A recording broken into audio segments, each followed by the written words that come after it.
Hello, welcome to your last lecture on Chapter 7. It's going to involve gas stoichiometry. In your textbook, it is pages 284 to 289. And by the end of this lecture, you will be able to perform calculations using balanced chemical equations and the law of combined volumes in order to solve stoichiometric problems.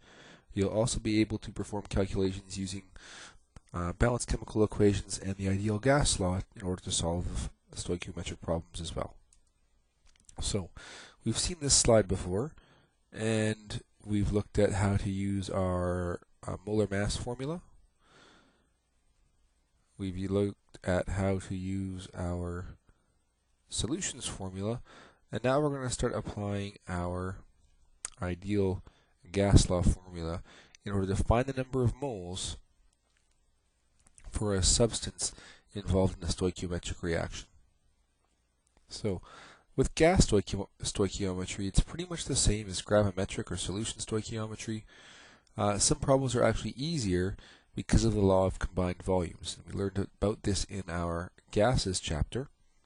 But just as a reminder, the law of combined volumes states that when measured at the same temperature and pressure, volumes of gaseous reactants and products of chemical reactions are always simple ratios of whole numbers. And what this really means is that if the reactants and products are at the same temperature and pressure, the mole ratio in terms of their amount will be the same as their volume ratio. And here's an example of what we can do. So we're going to calculate the volume of ammonia produced at 450 kPa and 80 degrees Celsius in a formation reaction involving 7.5 liters of hydrogen gas under the same conditions. And now, they didn't give us a chemical reaction, but they did tell us that it's a formation reaction. So the formation, we know ammonia is NH3 gas, and if we're forming it, formation means formed from its elements. So we know that we have H2 gas plus N2 gas.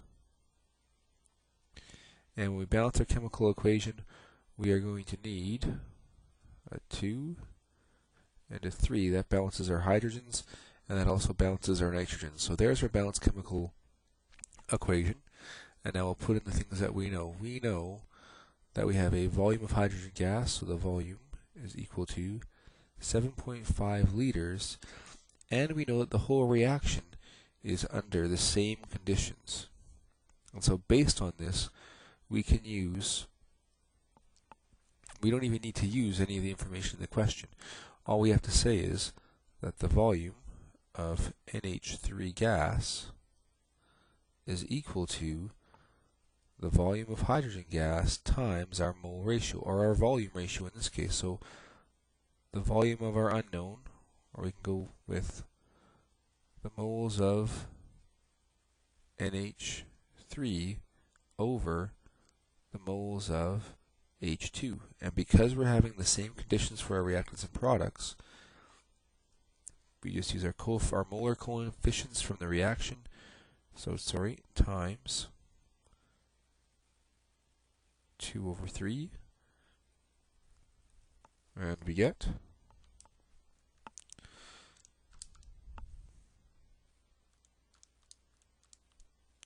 5.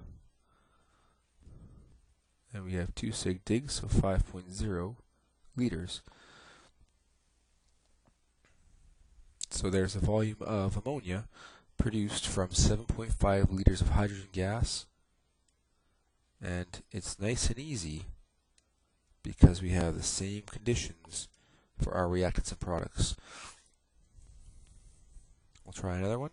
Determine the mass of oxygen required to completely combust 2 liters of propane under standard conditions. And so completely combust means a combustion reaction, so we're taking propane, C3H8 gas plus O2 gas, and they're going to react to form carbon dioxide and water.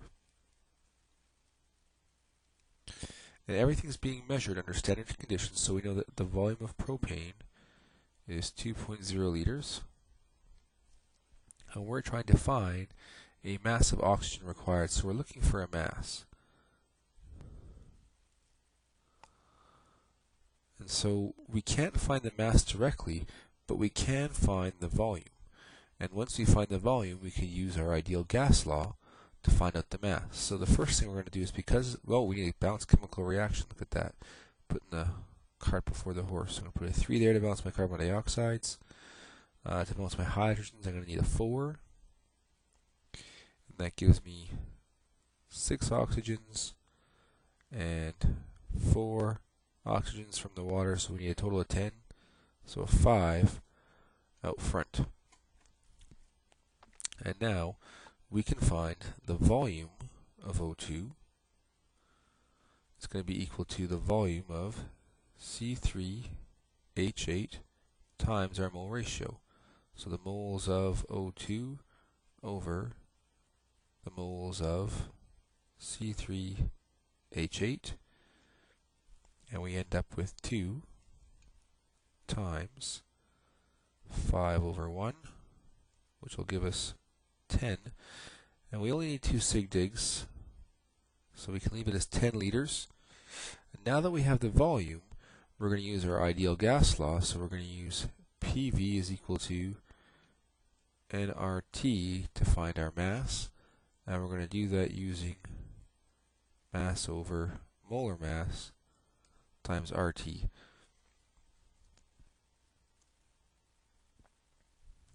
So we're solving for mass, and so the mass of O2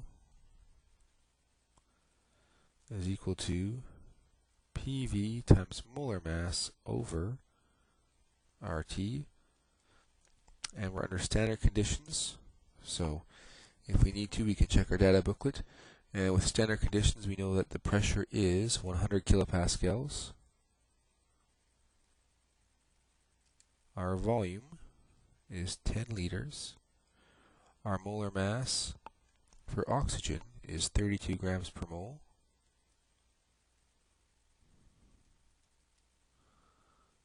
R is 8.314.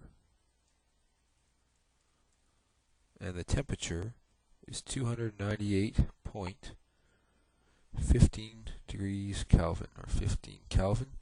Run that through our calculator and we'll get the mass of O2.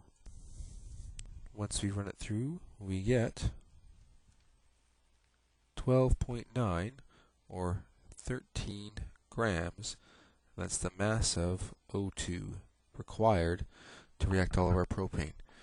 Now, we can also get this if we remember that since we're at standard conditions, we can actually use we could use the molar volume to find the number of moles, but this works just as well, and it doesn't require us to remember any numbers or any more constants. So this is probably my preferred way for solving that question, but we can skip a step when we have gases under the same conditions in reactants and products. When the conditions are different, or when the conditions change during a reaction, then we have to use the ideal gas law, and we're going to have to use our mole ratio instead of our volume ratio. So for this example, hydrogen gas was produced when sodium metal is reacted with water, and now we have a solid and a liquid producing a gas. So because we don't have the same conditions between our reactants and our products, we're going to have to use our ideal gas law. Here we want the mass of sodium metal needed to produce 20 liters of hydrogen gas at SATP. And so our reaction is going to be Na solid plus H2O. And now, in order to determine our products, this reaction is a little bit tricky. It's going to be a single replacement reaction, but in order to see it, we're going to write it like this: Na solid plus, when we're reacting water, we're going to treat it as HOH. And when we do, the sodium is just going to replace the first hydrogen. So we're going to end up getting H2 gas, as when the hydrogen comes out, plus NaOH, or sodium hydroxide. And it will be aqueous in solution. Sorry, that's an H. And there's our balance, and there's our chemical reaction. In order to balance it, we're going to need a 2 here, a 2 here, and a 2 in front of our sodium. And that will balance out all of our atoms. And now we'll put down the things we know. We want to find the mass of sodium. So we need a mass of sodium, which means we'll probably need the molar mass, since it's the only way to get the mass from a solid. In terms of calculations, 22.99 grams per mole. The other thing we know is we know the volume of hydrogen gas, so that's 20.0 liters.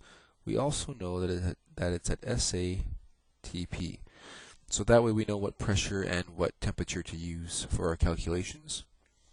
And now same sort of steps. We know the most about our hydrogen gas, so we're going to find the number of moles of hydrogen gas, then use our mole ratio to find the number of moles of sodium, and then find our mass. So we're going to start with, I'll just write my formulas up here. Here's the ones I'm going to be using. PV is equal to nRT. And I'm also going to be using my molar mass formula. So molar mass is equal to mass over moles. And now to isolate moles, so the number of moles of H2 gas is going to be equal to PV over RT. The pressure we're going to use is 100 kilopascals.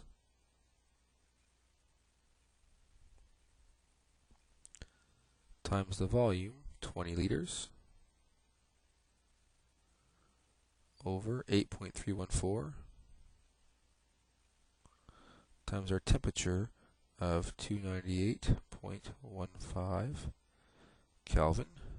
And when we run that through, we get 8.806, or 0.80, and we'll round it at least for our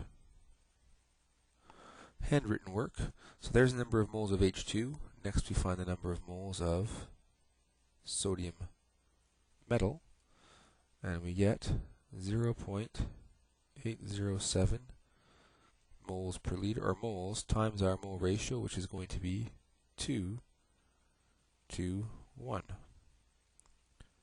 So we get multiplying by 2, and we get 1.61. And now we can find our mass.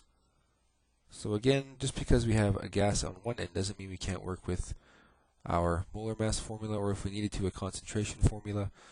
We know that the mass of sodium will be equal to molar mass times moles. Our molar mass is 22.99 grams per mole, times the number of moles, 1.61 moles. And when we do that, we get 37, and we want 1 sig dig, so 37.1. 0.1, and that's grams. And this is the mass of sodium metal required to make 20 liters of hydrogen gas. So another example, we have the volume of hydrogen gas produced at standard conditions when 7.5 kilograms of water is decomposed. And now we have a decomposition reaction, so by definition we know it has to be water decomposing into its elements. So H2 gas plus O2 gas, and we're going to balance it. We're going to need 2 waters to balance our oxygens, so we're going to need 2 hydrogen gases. And so we want to find a volume of hydrogen gas. And now here's where we know the difference. We can find volume with either our concentration formula or with our gas formula. Since we're working with a gas, so this is where you have to pay attention to states. Since we're working with a gas, we know we're going to use our ideal gas law. If we were working with something that was aqueous, then it would be a volume of a solution, and we'd be using our concentration formula. So you really have to watch the states of what's being reacted and produced so that you use the right formula. Standard conditions is STP. And we know the mass of water, so we're using 7.5 kilograms. And now we're going to be working in reverse. We're going to need to find, since we have the mass of water, we can use the molar mass of water, 18.02, and now we can find the number of moles of water, and from there we can get the number of moles of hydrogen gas and then the volume. So we have a plan, and so we're going to use it. And just as a reminder, we need our molar mass formula. And it doesn't hurt to write these down for each question that you're working on, just so you know what you need. And so we want a volume. Okay, so the number of moles of water is going to be, oh, look at that, I even wrote it down wrong. Mass over moles, grams per mole. There we go. So it's going to be mass over molar mass. In this case, our mass is 7,500 grams divided by 18.02 grams per mole. And so we're going to get 416 moles. 416 moles of water. From that, we can find the number of moles of H2 gas. And it's going to be 416. It's going to be times 2 for the number of moles of hydrogen gas over 2 for the number of moles of water. And so the number of moles isn't going to change. We'll get 416 moles of hydrogen gas. And now we need to find the volume. And so the volume of hydrogen gas is going to be equal to nRT over P. And so we're going to get 416. This is moles, so we should write our units in there. Times R, 8.314, times the temperature. And we're at standard temperature, so this is 0 degrees Celsius or 273.15 Kelvin. And the pressure we're going to use is 101.325 kilopascals. Run that through our calculator and we will get the volume. And so the volume is going to be 9,328 liters. 9328 liters, which makes sense. We are using 7.5 kilograms of water, and so we should end up with some kiloliters in volume. So the volume of H2 is going to be equal to 9.33 kiloliters of space. So there's the volume of hydrogen gas produced when that much water is decomposed. So there were some examples. There's some practice problems on page 286 and 287. This will conclude Chapter 7, and we're going to move straight into Chapter 8 before the next quiz. So good luck with the questions, and I'll see you in Chapter